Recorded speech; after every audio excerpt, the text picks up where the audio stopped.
our pathways and the way that we are, our habits are so deeply ingrained that the moment that we open up to something else, it's like, no, no, no, no, no, no, no, no, we are not doing this, right? And there's that conflict because the work is there. So you continue with the medicine. Mhm. At that point, some people will just say, you know what, forget about this. I don't even worry about it. Mhm. What was it within you? What was that desire, right? Because desire is important to understand when it comes to healing because you have to want it, right? That's What right. was it with you that That's right. really said, you know, I can't live like this anymore? I got to move forward. Come hell or high water, this is what I'm going to do. I'm Jessie. And I'm Omar. If you're a midlife professional facing a career shift, a relationship change, or a deeper calling you can't ignore, you've just found your home. We've been there and we discovered they weren't breakdowns, they were breakthroughs. And now we're bringing you the tools, insights, and real conversations that help turn life's challenges into powerful new beginnings. If you're asking, who am I now? What's next for me? This podcast is your guide. Let's grow, rise, and reinvent together. Tune in, you're right on time.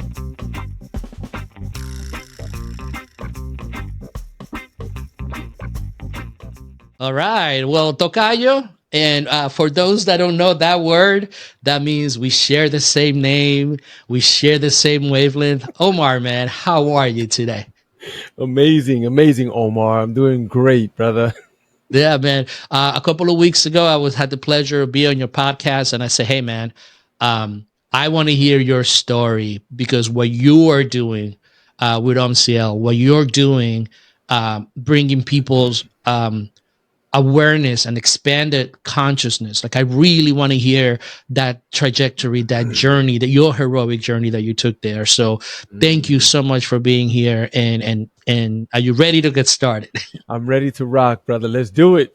Perfect, perfect. So the customary question that we ask at a Soul Quest is, where were you pitched? Meaning, where were you born? Tell us about your infancy, your family structure. Tell us about all that. Okay, excellent.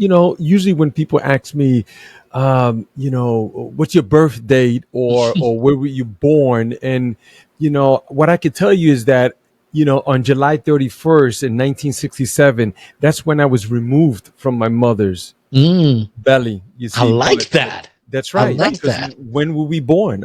It was before that. I mean, it's probably lifetimes before that, but just to keep it simple, just in the point of conception of the egg, that's the point when you're born right there. And people, we usually don't know that, I was, Oh man, we could have a conversation about that consciousness. Oh, that's another story. See, you get me started all the time. I love it. I love Because that it, was man. beautiful. That was beautifully said. Yeah, it's deep. It's deep, It man. is. That's why we're just not paying attention. That's Yep. all. We just have That's to just pay attention. See what is it that we're saying and look into it a little deeper. So I was born in St. Clair's Hospital in Manhattan in the year of 1967, which is the summer of love, by the way.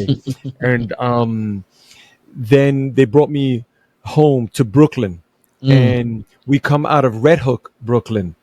And it's actually way in the back, because there's the projects that are there, but we were way in the back of the projects, like by the docks over there. That's how poor we were. And after that, my old man didn't want the projects because he came from there and he just wanted to get us out of there. So he brought us into Sunset Park in Brooklyn. And that's where I started growing up there.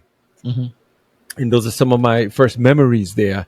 And coming from a household that there was a lot of turbulence, it affected me deeply, just like many people.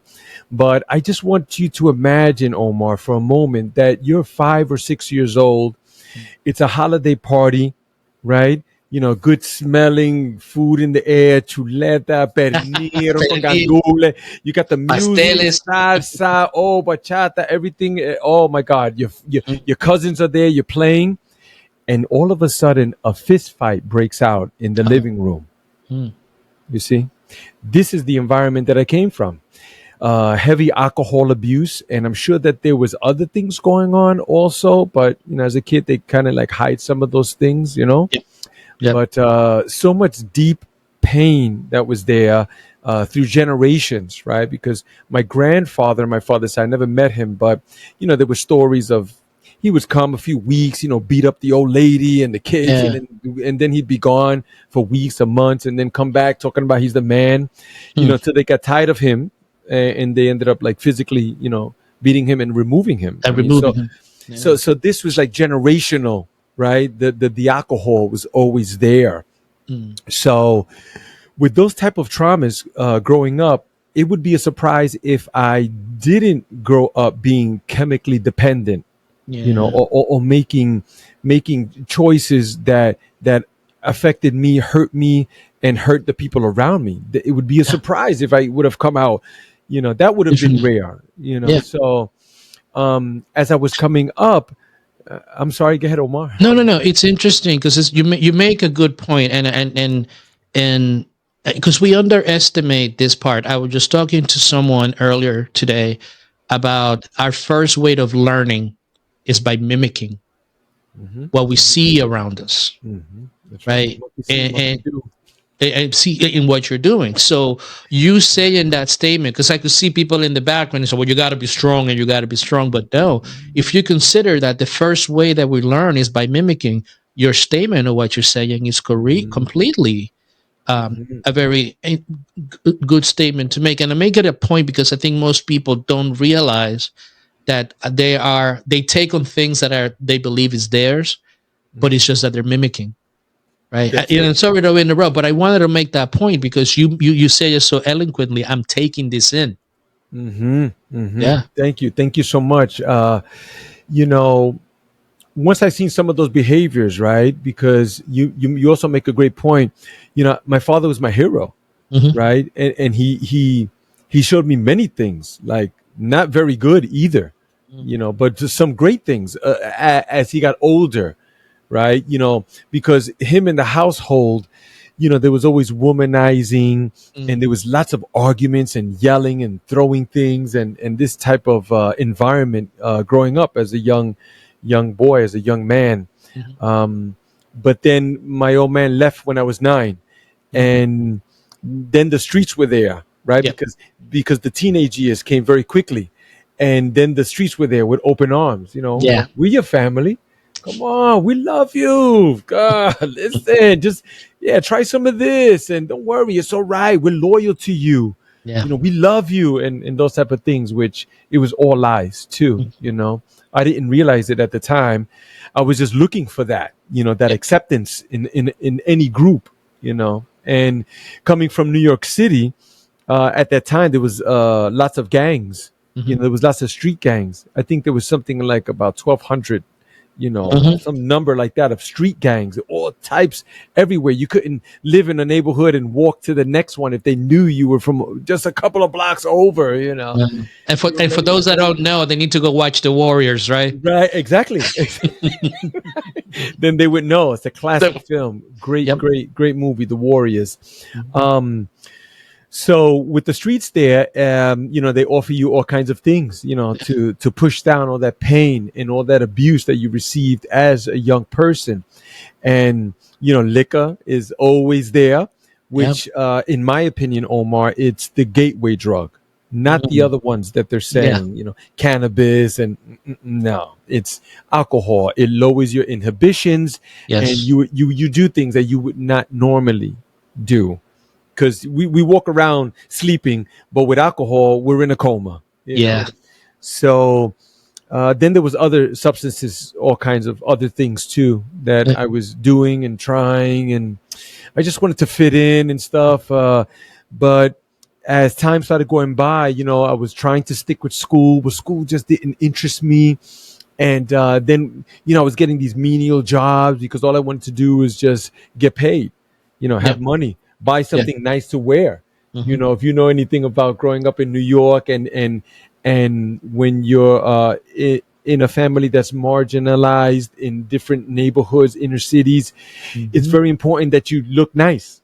Yes. That you dress nice, that you have to have some name brand, something, so I was quick to do any type of job, but you're always excited like the first few days, and then after a while you get to see that you don't want to do that. You don't want to, Yeah. you like the money, but you don't want to do the thing, you know.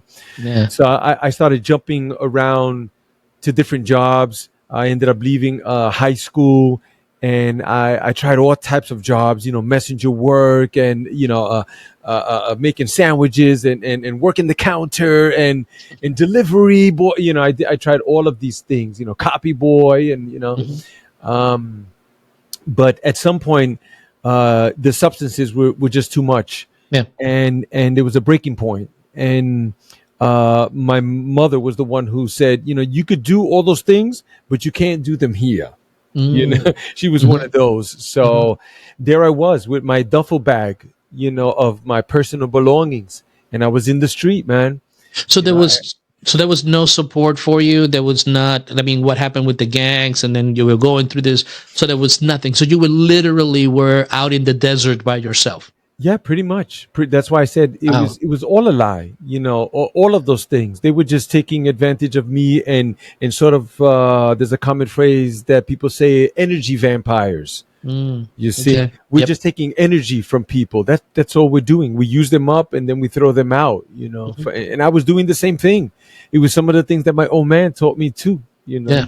Yeah. so I started hustling the streets, and you know, selling things. You know, then you become your best client. You know, Yeah. but Yeah. I was homeless. I started sleeping in somebody's car if I could, or a hallway. And then, Omar, I started going to the emergency room. Why? Because I knew that was the place where people just sat and waited anyway. Yeah. You see, so I would just go Yeah. with my duffel bag and just take a seat, like if I was waiting for the doctor, and try to just sit there and sleep, you know, couple of days. And then after they see you for a while, then you got to get out of there. And then I was couch surfing for a while, and then I would try to, you know, speak to a woman, you know, and try to convince her, man, I love you, baby. Come on, Yeah. let's get together. And then they're vulnerable because they come from these broken homes as well. And they're just open to anyone telling them that they're beautiful, they look nice, they're smart, you know, those type of things. And then if they had an apartment, oh, muchacho, forget it was even better, man. If they had a car, ooh, Oof. yeah. Yep. It was jackpot. It was Yeah. just like that, you know.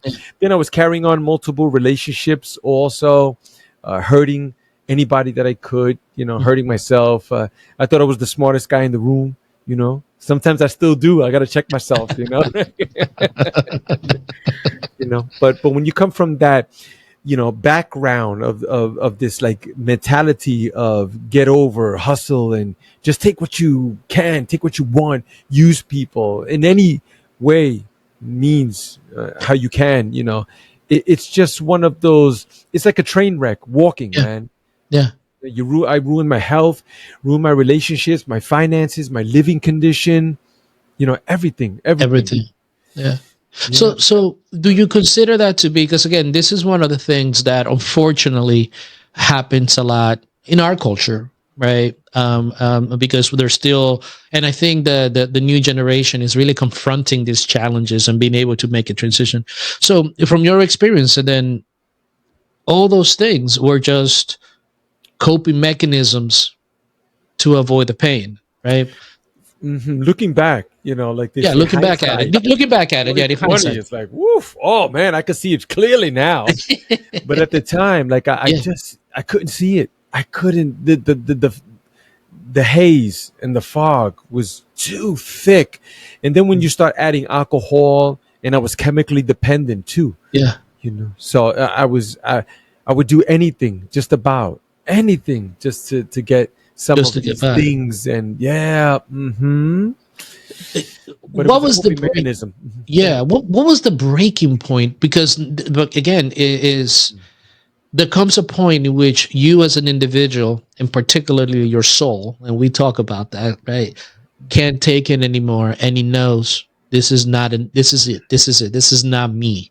What was that breaking point and that part in which you say You something know, needs to shift? I've heard some of these things from people where they go, "Oh, that day that the guy came in and said," and then I think about mine, and I'd be like, it really wasn't like that, right? Oh, For okay. me, Okay. it was sort of like a series of events that start happening, right? Because sometimes things come in, shatters things, and you get some clarity. You go, Yeah. oh, you look around, you be like, oh, wait a minute. You get up, you take some things off, and then you're like, okay, I'm clear. Let me go now. But then somehow you find yourself back in the mess again. Yeah. And that's what was happening to me. I remember one woman that I was living with. I actually give her a lot of credit because she was just tired of my stuff, and that was it. She was like, "You got to go, man," And I went to the bathroom before I left, and I cried, not because I was weak, because I was angry. I was like, I can't believe I was in this position again. I was like, I'm back out again. Like I had my personal belongings out, and there I was. So that was one of them, Yeah. but then you kind of ride the wave, and you come up for air, and you think you're all right again, and then something else will come too, but then there was another time, Omar, where I looked in the mirror, and when I looked at the person there, I said, I don't even know you. Huh. I didn't even know who that person was in the mirror. And I tell you, Omar, I don't wish that upon nobody. It was a deep, it was frightening. It was stunning. It was a rude awakening. Like I was lost, and I saw it right there. That person, I was like, I don't even know who you are. Wow. And I said, man, I got to do something. I have to do something.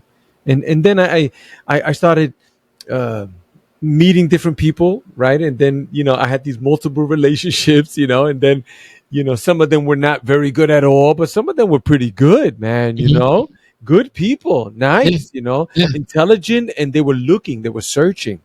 And then every now and then, I remember this one where she would give me a book. She would say, read this. And I'm like, nah, I don't want to read that, But then I said, okay, let me read it. And I would go, wow, that was good. And then it started opening my mind a little bit, And then remember, I told you about my father, right? That he was my hero.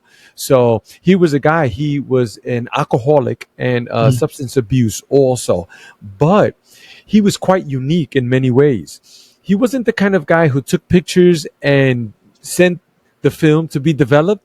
No, he got the liquids and the buckets. He put the dark light, the red light, and created his own room, and he developed his own pictures. Right? He is someone who would go and buy a piece of sculpture. Not him. He got the tools and the alabaster, all of those types of stones, and he got the books and would learn and make his own art. Yeah. So my part of my upbringing also, there was lots of time spent in museums. And outdoor concerts, jazz was a big thing at the time too. So he opened my mind, he planted those seeds there too.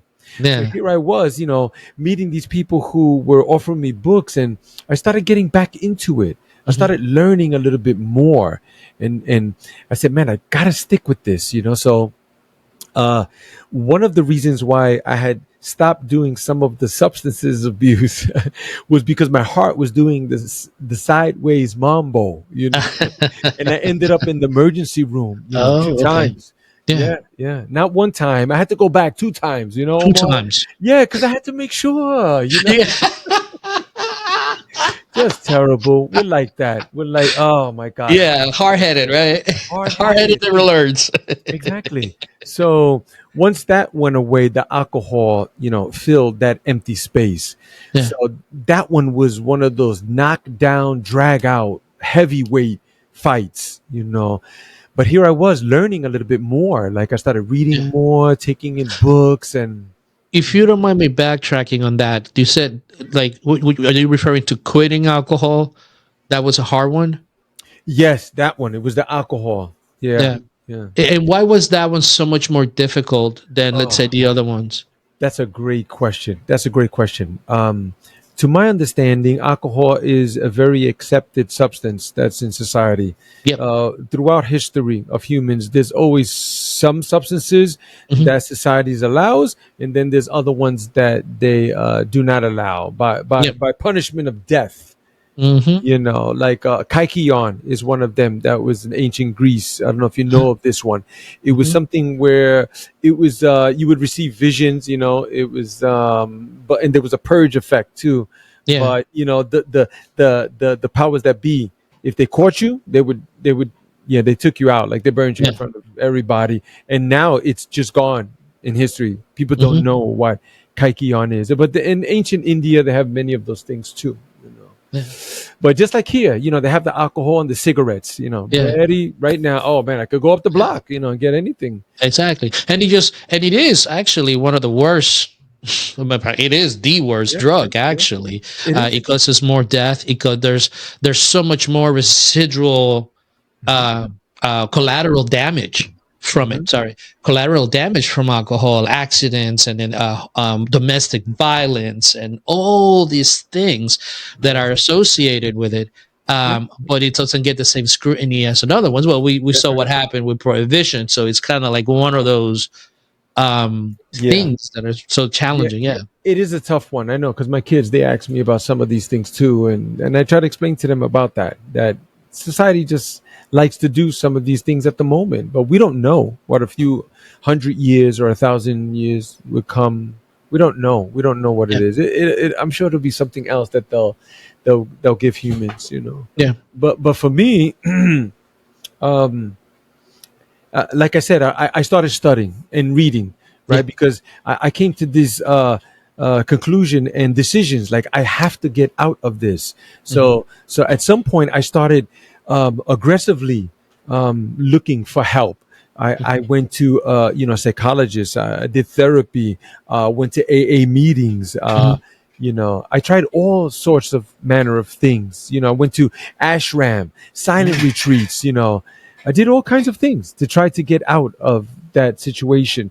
I wanted to get off the ride. Like I didn't know who was driving it. I didn't know when I paid my ticket. But I wanted off. Like I didn't know where the brakes were. I couldn't turn the wheel. You know, Yeah, like for a while I would clean up. And hold the job.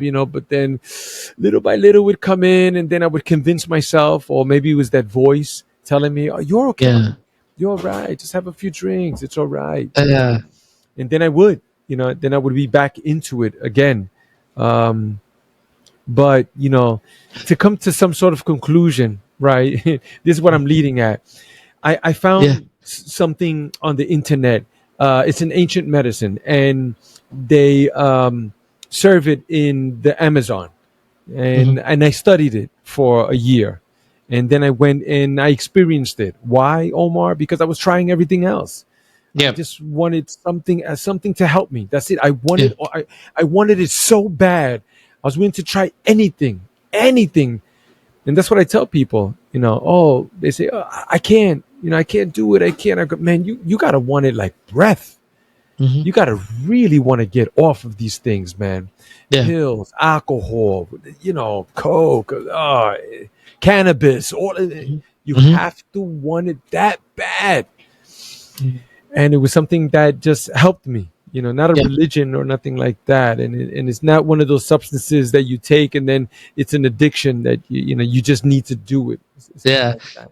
No, you don't want to do those way too much. Those are they're meant for ceremony, and that's Ex- not an everyday thing. Yeah, exactly. yeah. That's why they banned them too. Hmm. You see, So, because yeah, go ahead. let me ask you about this, because this is interesting, right? I have some experience with medicine, natural medicine.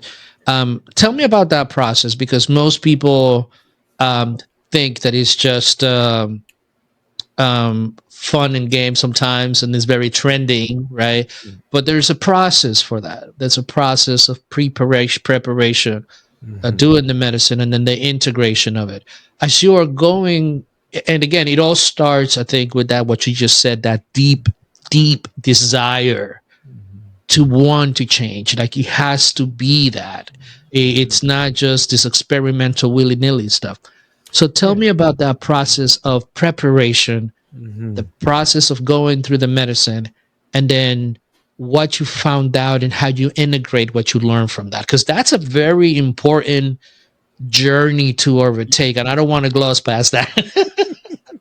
It is, and I kind of like tread lightly with Hmm. that because they have lots of stigma with these Yep. things, you know. But what I can tell you is that these entheogens, because that is like the technical term for them. Hmm. Theo means God, so anything that gets you closer to God, you know, is an entheogen, right? Hmm. So they come with lots of baggage, and the powers that be, they have a great media campaign, right? And they're always, you know, pushing that. Oh, don't do that. You're gonna go crazy and lose your mind. As if we're not crazy already, working at these jobs and giving money to somebody else and our kids so they could be you know. Okay, so Yeah.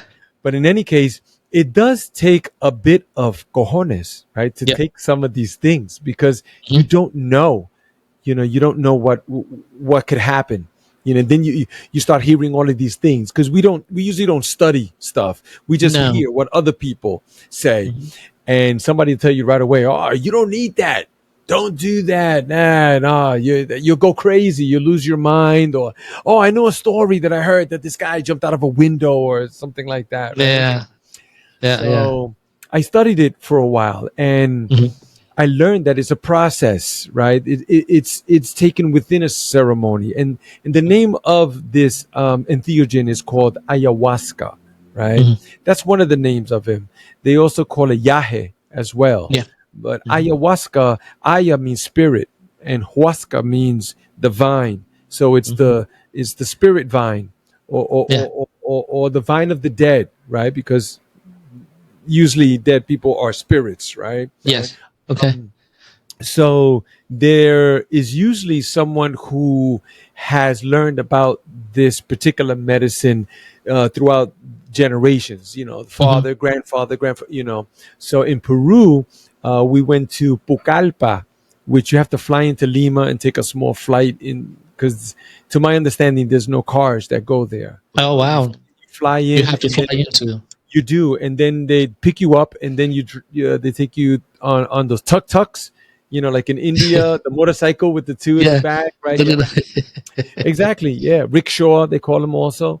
But Uh-huh. you go like through the town, you know, there's lots of activity, but then it starts getting quiet, and then all the trees, dirt road, dirt. You keep going in, and then there's healing centers. You know, and I Yeah. went with my wife, and there's also a process of a diet, or actually they call Hmm. it la dieta. Hmm. The dieta consists of um, refraining from sugar, oil, and salt. And You know, salt. because salt keeps you grounded. You don't want to be grounded. You want, No. this is a No. spiritual thing. You want to be open like that. You know, Yeah. sugar, you already know it's no good. Uh, It doesn't. no. Yeah, sugar's Not a good idea. sugar's the first drug. It fires off the same neurons as cocaine, by the way. Hmm. So yeah, sugar's really bad. And then the oils too. You know, it's like it makes it more like slick, and it doesn't stick. You know, so you want it to stick. You know, Yeah. there's a purging also. You know, here we call it throwing up, but it's a purging. It's a detoxifying agent. It Hmm. cleans you out of all the toxins. You know, so it works on many levels too. Yeah. It works on your body. Here's your body, and your mind as well. You know, Yeah. but it's psychoactive as well. Um, Hmm. it's psychoactive, so you get to see visions. Not everybody does, but No. you know, at least I did. You know, and Yeah. it helped me. It helped me. It wasn't a magic bullet. I thought it was. Lots of us thought it was the silver bullet that kills the Yeah. werewolf, but it's not. One of the reasons that I learned is that we're like onions, Omar. Right? Yeah. Okay. Many layers. You peel back and you peel and you peel. Like, I didn't just wake up, you know, the way I was. Like, it took Hmm. decades for me to be like that. You know, especially when you're a young person. You know, you're like a sponge. You know, Yeah. anything comes your way, trauma, you're impacted by it, and then you stick with Yeah. it. You Yeah. know, and then we don't even And it know. sticks to your nervous system too. You know, it becomes like a part of you, and and unless you do those type of things to really be able to figure out a way to it embeds in your being. Yeah, it did. I mean, I was able. I kid you not. I was able to put down some things. I didn't Mhm. even know I was carrying them. I didn't Ooh. even know those things were. I thought everything was okay. I maybe I was. You know, I was. not a nice person, Yeah. sometimes, but I thought it was okay, and then when I got to see them, feel them, and live through them, and these types of things, like I was like, wow, I'm not going to pick Yeah. that up no more. I'm not going to do that no more. I'm not going to treat people like that. Now I'm not Yeah. going to treat the planet like that. These things come up, man, so. Yeah, yeah. I want to say something to because you mentioned the stigma that the medicine has, right? And I think the main agent is DMT, if I'm not mistaken. I think that's what it is. Dimethyltryptamine. Yeah, right. Yes. But one of the things that I want to say and clarify to people is that there is a lot of research that was done in the past in using these agents for traumatic PTSD overcome in the 60s. And even currently now, you have organizations like MAPS, and you also have organization like John Hopkins is doing a John lot of Hopkins research University, and groundbreaking. Oof. groundbreaking research when it comes to this formulas to overcome the PTSD, to overcome a lot of these challenges that we have. But I wanted to interject that in there because there's a stigma, but our societies have always been the foundation with these medicines that expand consciousness. It has been proven and shown constantly. But I want to make sure that I bring that up. So once you did the ceremony, you started seeing all these things. And again, it's not a magic bullet. What did it open up in you that Well, could allow you to continue on this journey? the first ceremony, I didn't like it at all, at all. Like like eyes closed, like I started seeing all these shapes, and I felt Mhm. as if I was going through dimensions. I mean, it's really the best way I can describe it, because humans don't have words for these things. I could try to tell you, oh, I saw a bird and the horse and but that's really my best interpretation of some of the things that I saw and experienced. So the first one, I didn't like it at all. I was looking for the switch to turn it off, or but my wife, on the other hand, she had a great ceremony. But I learned later on it had to do with me as a person, and usually men, right? Because we like to be in charge. We like to control everything. Like, Yes. I'm buying this shirt. The shirt's mine, Yeah. and it's my house, and I'm gonna, stuff like that. Yeah, But it's like absolutely. deeply our upraising, especially in a Latino community and upbringing as well. Yeah. That macho thing. Oh my Mhm. God! It's like it's disgusting, man. It's just all over it. Because Latinos don't commit heinous crimes. We commit crimes of passion. Right? Yes. You're right. Yeah. That's a We good won't rob the one. liquor store. No, but we No. will, beat up our wife, or Yes. Yeah. Got my kids. Oh my and God. the lover that we think that she's seeing, yeah, and stuff like So, that. but yeah. Yeah. But anyway, um, that was the first one. I didn't like it. I didn't want to do it the next night. I said, I'll sweep, I'll wash clothes, I'll help around, I'll cook, but I'm not doing that. But then I started noticing that other men, were feeling the same thing, and I was like, wow, I thought it was just me. And then I was saying, I flew all the way over here to the jungle. This is what I'm Yeah. here for. Let me give it another shot. And Omar, I can't describe to you how beautiful the second one was. Oh my God, the visions. Oh, yeah. Yeah. Ineffable. That's the word. Yeah. Yeah. Ineffable. Ineffable. That means that humans we don't have it. We don't Yeah. have it. We just don't have Yeah. it. We just don't have it. That's all. Because Yeah. what we're doing, our conversation, our communication consists of a few, the vowels, A, I, O, U, with a couple of air pressures. Mhm. You see, stuff Yeah. like that. But advanced cultures, usually, like when they claim that they've encountered other beings from other, systems that have Mhm. been around, they go, it didn't talk, but I heard it. Mm. Yeah. Yeah. Yeah. Yeah. Why? Because Yeah. they're advanced. This is old. This is old. What we're doing Yeah. here. It's out of date already. Yeah. Yeah, and Yes. it's hard to put experiences like that because it's something that as someone that's participated, it's hard to explain, and it's almost impossible to put into words what that is. So I do It's I life agree with changing. that. It was life changing for me. So there was a shift. I didn't know those things existed. Like I tell you, I was chemically dependent, so I was doing other hard drugs and liquor. Yeah. Nothing visual. I didn't. No, I was Mm. not like that. But to get to see things, sacred geometries, and there was visions. There was like a movie play. It was just, it's hard to describe. But Yeah. that was the second one, and by the third one too, there was different moments. Wonderfulness, and then there was hard stuff. But overall, it was just incredible, and it changed me. So Yeah. when we left Peru, we continued touring the country. I started drinking again, and Mm. then I started drinking even heavier. And then when I Mm. got back to the States, I was out of control drinking, Omar. Mm. Yeah, which I didn't know what this was. I mean, my wife even called the healing center and told them, "Hey, I thought this was supposed to help us. What's this about?" Yeah. But I started studying it more, and I learned that sometimes when these energies, or whatever you want to say that they are, right? Because in the liquor store it says wines and spirits, right? Oh, you see. So there is spirits going on here. They're telling you right there. So whatever Yeah. that energy was that had me, or whatever I grew, and I fostered within myself, it was Yeah. almost as if it was saying, "Oh no, we got you now. We're not letting you go. No, no, no, Mm. no, no. You this is what you do. This is who you are." And I was like, Mm. no, no, I won out. I won out of this. I don't want to do this. So I continued working with the medicine, which is another common term like that, because I knew that there was potential there to help me. And it took some more ceremonies for me to Mhm. work through those things. And there was one night that I recall that I got exactly what I wanted. I just felt like the medicine, that whatever it is, if you whatever you want to call it, really just kicked me around the room, and kind of like that mother, because it's often described like that, as a female Yeah. entity, as the mother. They call it Mhm. la madre.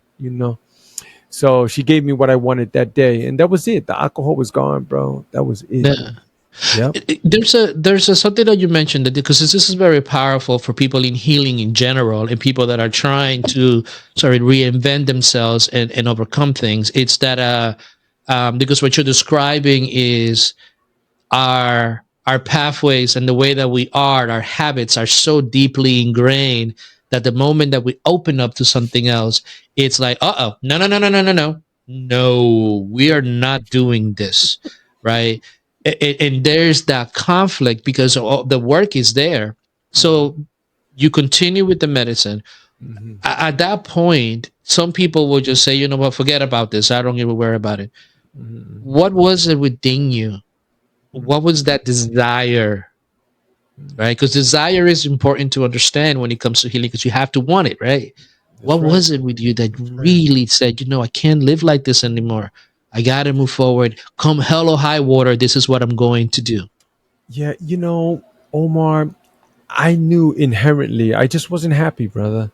I just wasn't happy. There was something inside of me, and it was just like gnawing at me. Most people ignore it, Yeah. or they silence it with alcohol, drugs, pills, all kinds of things. Work. Sex, cigarettes, work. Like, yeah, whatever it is, they just, quiet it and push it down. But for me, like, I just didn't want to do that. I Mm. wanted to find out what it was. I wanted to be free from this. I knew that I Yeah. could be happy.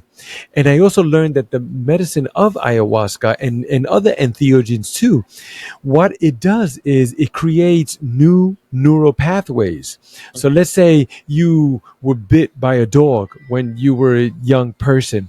You would think that all dogs were bad. Every time you saw a dog, you would get afraid. Why? Because Yeah. it's already there in your brain. You see, Yeah. but what something like ayahuasca does is that it creates new pathways, and then it creates it like that, and it starts communicating with it, and go, wait a minute, dogs, maybe they're not that bad. Let Not me all dogs bite. Yeah. break. Yeah, let me Yeah. let me see what I would do if I touch one or be with one, and then you. So that's how it was for me. I knew Mhm. that I wanted off, and I knew that I could do it. I felt like, yeah, I can. I can be free from some of these things, man. I can. Yes, I can. And then I started stepping into my power, you know, and then I started reading even more books, you know, you know. I answer me this, right? Because this is, I seldom sit back and think about this, right? Because I don't read everything, right? There's certain books that have come to you. Like there's certain types of books that just really come, right? My wife loves like Jodi Picoult and Moriarty and all this stuff. I have no interest in any of that. Tell me about the books that you read and what is the connection between all of them, or have you seen that there is a connection between all of them?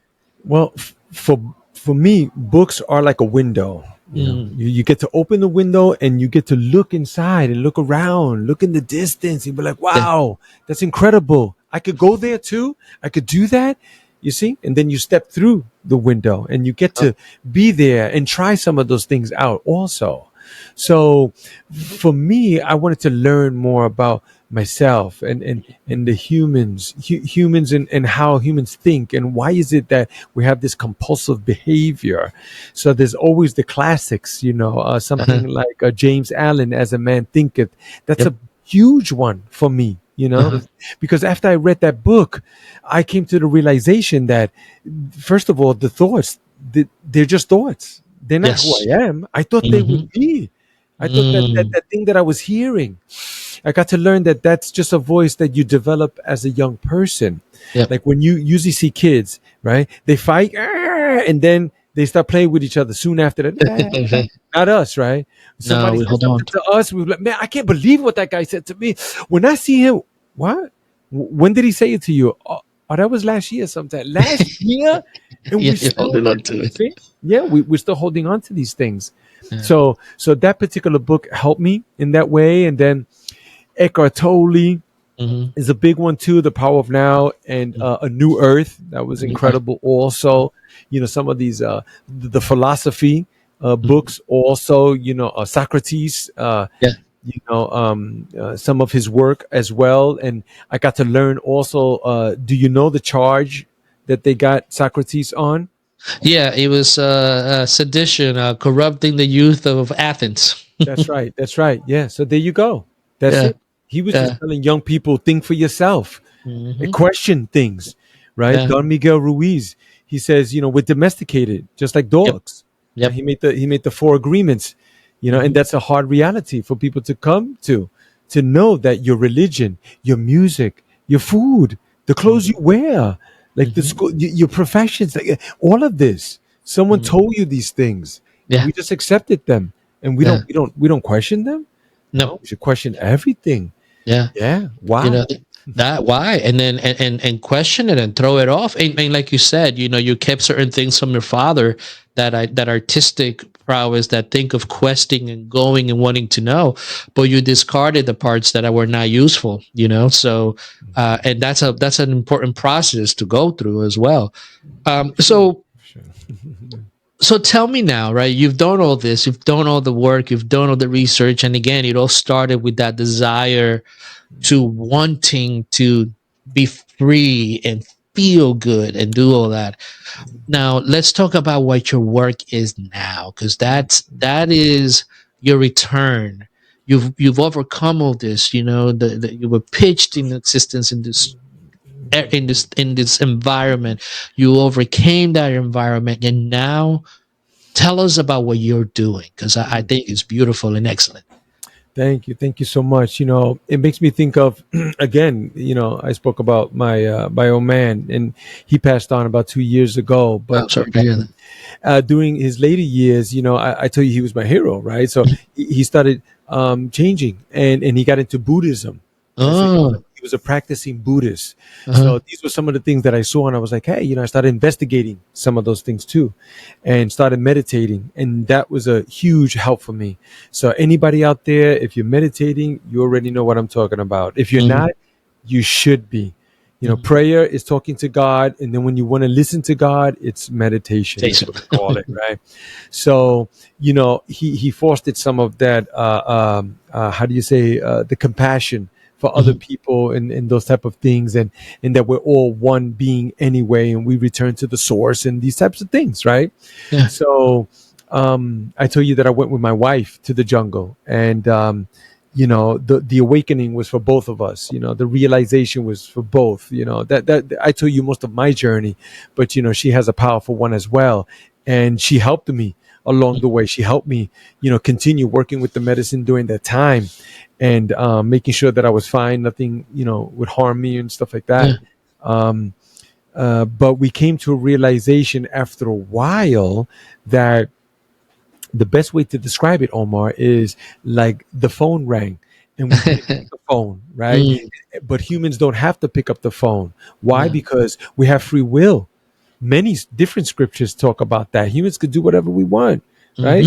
You could go rob a bank if we wanted to right now. We might get caught, or I don't, but we could do whatever it is that we want. So the phone rang, we picked it up, and then the message, we heard the message, and again, we didn't have to do what the message said, but we decided to do it. We said, okay, we'll do it. You see, and the message said, serve humans, and that's what we're doing. We're in service, brother. That's it. That's what we're doing. So we're the OMZIEL Healing Sanctuary, and my name is Omar, and my wife's name is OMZIEL. Okay. It comes from OMZIEL. Nice. So I love the merging, because that's what my wife and I are doing. I mean, I actually have to get your wife's information so my wife could interview her, because it's a beautiful thing to see two beings coming together to create something, and I love the merging of the two names. I think it's beautiful.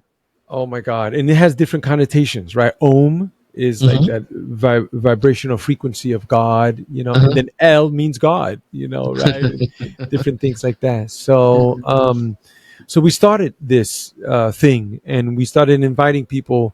We opened our homes and started having meetings and getting together and teachings and workshops. And, Omar, I went from a guy who didn't want anybody in my house. Don't come to my house. You know how it is. Mira, call me first. You gotta call me first. Yeah, and then when I call, I was just out the door. We're not that Hispanic anymore. Sorry, you gotta call first. Exactly. So I came from that. I didn't trust nobody. I didn't want nobody in my house. I'm thinking they're looking at my wife, or where's my wallet? Those type of crazy things, But once you open up and your consciousness expands, you get to see life in a different way. Totally a game changer for me anyway, right? And people started coming. We started hosting people, and we made friends there in the jungle. People from the UK, from Ireland, from Canada, they were just coming, staying over, and we would get together and do things together and stuff like that. But then other people that we know started coming, in family, because they get to see, talk about that light, or the Christ light and those type of, it's all the same, right? Yep. It's exactly it. They start to see that glow. Something's different. They can't explain it, but they go, he's different. He's doing things different too, and he's sticking with it. He's consistent. You see, so they started seeing that, and they started coming. Before you know it, man, we were having big events in our backyard there, and then we renting out space in our 2-family home. But after our last tenant moved out downstairs, we got the call again. Yep. And then we picked it up, and the call said, what you got to do now? And I was like, so we dedicate that space, for different healing modalities. My wife, she does different things, and we do breath work and ice plunge and those things. There's a couple of questions that I wanted to ask you, because you used it, and when you said it, I'm like, oh, wait a minute. You mentioned the call comes a couple of times. Tell me about that call. Tell me about how that voice communicates, because that's something that we don't really we don't really understand it.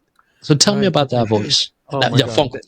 That's incredible, because First of all, that's one of the things that we preach here at OMZIEL. First, you need to realize that there's a power outside of you that's bigger than you. Mm-hmm. That's the number one thing. God, you could name it whatever. It's okay. Jesus, Mm-hmm. Buddha, Muhammad, or whatever it is that you want, but there's that thing that's there. You need to acknowledge that first Yeah. of all. After that, then you start to focus on you, on your body, on your temple, right? Because this is what they call this part of the head, right? The temple. Why? Because they're telling you you are Yeah. inside of a temple, the god, and you're the god of your own temple too. Mhm. You see, And at the so center, you got the pulpit. that's right, exactly, that's That. right, brother. So once you start learning about yourself and those things, then you get to distinguish between some of the voices you're hearing, right? Because that's an old one, an old practice too. That let's say you're just quiet sitting there, and all of a sudden in your head you hear something that says, "I'm gonna go to the store to buy something." You see, and then you kind of agree and you get up and you go, right? But who is that voice? Most Yeah. people go, well, that's me. But how can it be you if you heard it? Yeah. You see, Uh-huh. who are you then? Yep. You're the listener. You're pure consciousness. That's Mm-hmm. who we are. Good. The consciousness doesn't speak. We're just using this as a vehicle. It's Mm-hmm. wrapped in this Ferrari, because we're in a Ferrari. Whoever Yeah. made us, and we should be putting high octane fuel in it. I'm sorry, 1 second. No, you're fine. Go Give ahead. me 1 second. I'm on. Sorry about that. I No, got you're the good. kids You're over good. here. You're good. But yes, that's when you start to distinguish between some of those voices, and you get to look at it, and take a close look at it, Yeah. instead of like, oh, I should eat those potato chips, like the whole bag. Wait a minute, let's listen to that voice. Maybe that's not the one Uh-huh. that's serving you well, but Yeah. they go, oh, maybe I should help that old lady cross the street and with her groceries. Yeah, that's the one I'll go with. Yeah, that Yeah. one. You see, Yeah. so Yeah. so once you start to distinguish, that voice starts to say other things like open your home, you know, Mm-hmm. give to people, give your time, give your Yeah. money, give your energy. You see, now there's a tough one now, you see, Yeah. because then there's the other voice that's telling me, what? No, why would you Yeah. do that, bro? They don't give nothing to That you. self-preservation thing Yeah, begins to be like, yeah. ah, Yeah, some people call it the ego. You could call it whatever you want, but yeah. it's that voice that we it grows on to us as we're growing older. Mm-hmm. That's all it is, but we need to acknowledge it, because if you don't, it'll run you to the ground. Yeah. It can ruin you, because Yeah. it gets out of control. Yeah. You see. But Yeah. that's one of the techniques that we do here is breath work. And what breath work does is it quiets the monkey mind. That part of your brain is located right here in your forehead, right? Mm-hmm. It's the frontal lobe right here. Mm-hmm. It's a new part of the brain in the evolution of humans. The deeper parts, some people call it like the reptilian brain. Reptilian, But yeah, and right, the mammalian bread, yeah. exactly. But this front part is the one that helps us to navigate this realm. So Yeah. so it's a new part actually, right? In the evolution. So but this one here gets us in trouble. It starts going on overdrive. First, Mhm. it's telling you like, oh, be careful, because the water might be deep and there might be sharks in it. And you go, yeah, that's true. But then it Yeah. goes, oh no, don't start that podcast. No, Yeah. don't write that book. Don't no, don't work out. No, No, don't go quit to the that job. funeral. Don't quit that job. Don't go to talk to them. They're not gonna like you. You're too Yeah. short. You're too tall. Uh-huh. You're not smart enough. You're too smart. So, but with breath work, it quiets that mind. It Yeah. quiets it. Yeah, but you have to. Yeah, it takes work. That's why It they takes call it work. breath work. It's Mhm. not breath and make a sandwich. Yeah, yeah. It's And not breath and relax. cookies. It's not breath and cookies or breath and tea. Yeah, I love that. I love that. You Breath know, and cookies. I was talking to someone earlier about, and again, I understand he was correcting me because discipline to me is that idea of taking time each day, and it's a behavior. He said it's a behavior to take time each day for yourself, Mhm. either 5 minutes, in your morning, 5 minutes in the evening to do this type of breath work. What are the benefits of doing that, of taking those couple of moments throughout your day to really be on presence with yourself? Why is that so beneficial? Well, for me, and this is according to what I've learned also in my studies, is that with breath work, you not only live longer, like the science is there with that, but also you get to quiet your mind. Mm. You see, you take lots of power breaths and you do something called air retention, where you blow all your air out and you hold it for 30 seconds to a minute, and then you breathe in, and then you hold that one also for about a minute or so. And the benefits, it alkalines your blood. You Mhm. could test your blood, and the pH balance will be low. So Mm. you'll be less acidic, which is super important. Why? Because 85 or 90% of all sicknesses come from inflammation. Yep. And what is that? That's the foods we eat, Yep. cheese, milk, meats, and stuff like that. It causes too much acid in our body, and Mhm. it inflames our organs. Yeah. And then that's what we dis-ease. Yeah. But so those are some of the benefits there. But Yeah. then it's also with quieting your mind. Yeah, once you do these breaths, the frontal lobe will be like, why are you breathing hard? Who's chasing Yeah. you? Yeah. What's Yeah. going on? What was the panic? You in the fight and flighting state. Exactly, Yeah. Your exactly, sympathetic nervous system gets activated. Yeah. exactly. But you Yeah. just Yeah. say, I got this. I'm okay. You speak to it. Thank you. You've helped me before, but I got this one. And you just do it. And Yeah. and then you push past all of those barriers that are up, the ones that they taught us. Oh, don't do that, or do this, or that's not good for you, or why are you doing that for? What's the point, and stuff like Yeah. that. So that's been super beneficial for me, the breath work alone. The And then breath work. after the breath, then it's meditation. Mhm. And then I sit, in silence, and I meditate, and it's super powerful, Yeah. extremely helpful to be quiet and just be still. Yeah. That's it. Just wait. Just wait. I don't know. 1 minute, 2 minutes, 5 minutes, 15, 20, Yeah. whatever. And there's no Whatever. pressure either. So it's like you're not arriving anywhere because, a lot of people think that meditation is, I got to see something. I have to, the sky's got to open up. It's just being there. Right, right. Of course, of course. It's just being there, just being. Because we're human beings. We're not human doings. Yes. Yeah. Yeah, Yeah. Yeah. I love that. yeah, I love that. yeah. I love But that. then you pay attention to your breath. Breath is one of the most powerful tools we have, and it's sitting right under our nose. Yeah. The basic premise of Buddhism, is pay attention to your breath. Mm. That's it. That's it. It's powerful. Buddhism is powerful, but I did want to make a point that that the Buddha, which is a title, right? It Mhm. wasn't his name, but Yeah. this the teacher. But he was from India. Mhm. And this is a powerful thing that many people don't know. They think, oh, he was from China. No, no, no, no, no, no, No, no, no, not no, from no. China. Siddhartha was an Indian prince. Yeah. Exactly. Exactly.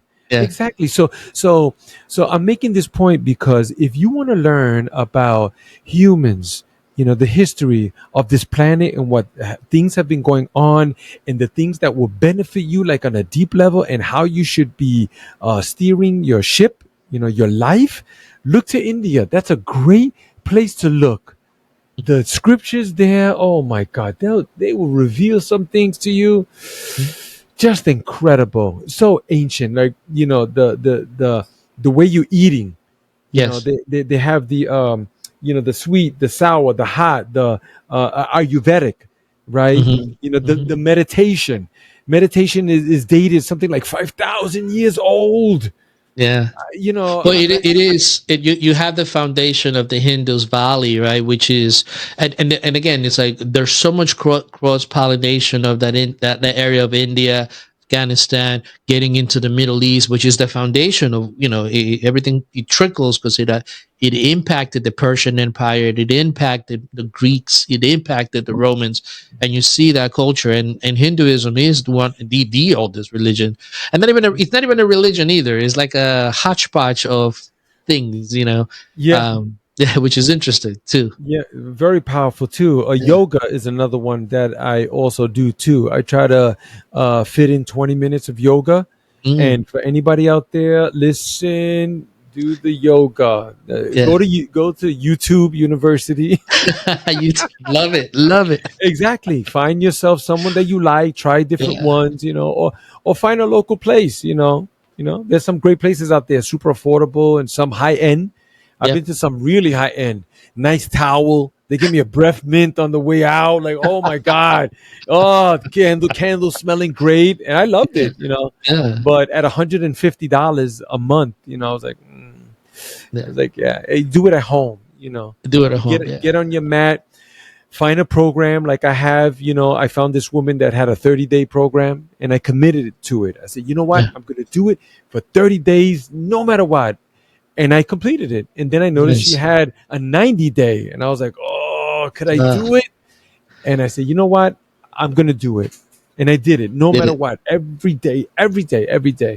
Yeah. It's so powerful. Omar, man, I would love to keep talking with you. And we know we're going to have a conversation again. So I know that for sure is going to be in the future. But I'm going to use one of the Hindu analogies of the lotus flower of unfolding and opening up, and your story from the moment that I started talking to you a couple of weeks back to now, it just that lotus analogy, opening up and blossoming, and the unfoldment of your life has been something that to me it's been a pleasure listening to it. I thank you so much for taking your time, for being so open and candid, because I know that your frequency and your energy is going to be something that people will definitely resonate with. So one last time, tell us, how do we get in touch with you? How do we find OMZIEL? How do we go to one of your web seminars? How do we go do that? Well, we have many things going on here. Like I told you, the breath work with the ice plunge. We didn't get into that either. The ice plunge is a powerful, powerful tool also. That seems to be our staple.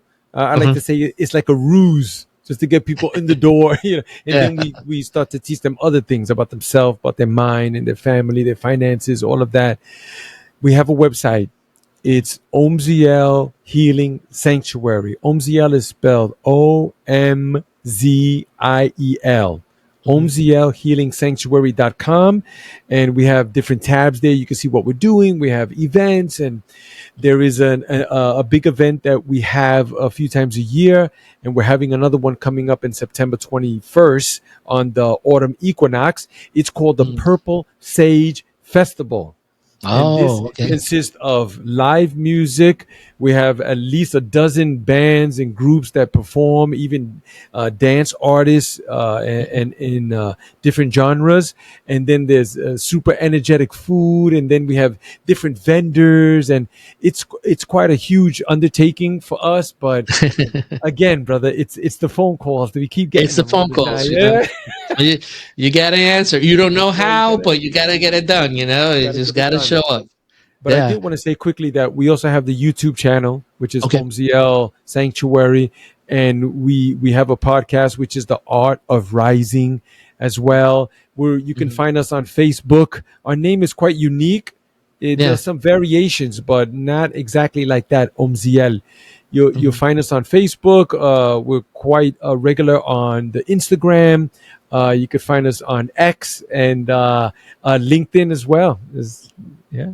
And I will put all those links in the description and share it on the podcast, so we could definitely connect. Omar, again, brother, thank you so much. From the bottom of my heart, I love this conversation, and I'm sure we're going to have it again. Me too. Thank you, brother, for having me. Absolutely. Thank you for tuning into the ASQ podcast. If you enjoyed today's episode, make sure you like, follow, and subscribe so you'll never miss a powerful story. And if you have a story of courage, transformation, or triumph that you'd like to share, we'd love to hear from you. Visit us at asqempowerment.com. Until next time, lead your life, shape your culture, begin within.